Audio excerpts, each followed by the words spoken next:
নগর সাধারণত রাজধানীর শাহবাগে কওমি মাদ্রাসার ইতিহাস, ঐতিহ্য ও অবদান শীর্ষক আলোচনা সভা। এতে অংশ নেন হেফাজত ইসলামের নেতারা।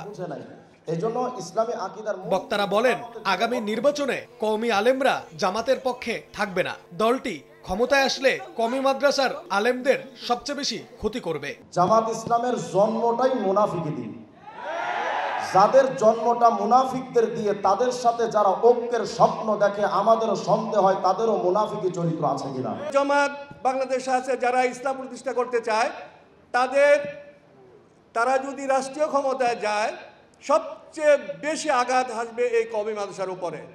আবুল আল্লাহ মওদুদীর ইসলাম মদিনার ইসলাম নয়, এই জন্য বলবো ধোঁকাবাজি জীবনে করছো আর সামনে করো না, আর করতে গেলেও এই মাটিতে তোমাদের ঠাঁই নাই।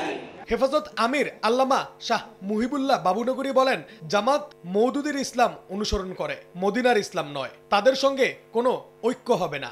এটা মওদুদীর ইসলাম, এটা আমাদের ইসলাম না। এটা হলো মদিনা রহমতুল্লাহর কথা।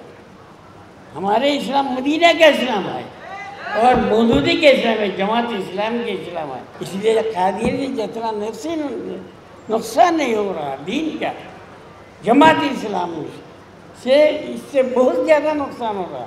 সভায় প্রাথমিক বিদ্যালয়ে নাচ গানের পরিবর্তে ধর্মীয় শিক্ষক নিয়োগ দেওয়ার আহ্বান জানান হেফাজত মহাসচিব সাজিদুর রহমান। ধর্মীয় শিক্ষক নিয়োগ দেওয়া ছাড়া কোনো মুসলিম উম্মার সিলেবাস পূর্ণাঙ্গ হতে পারে না।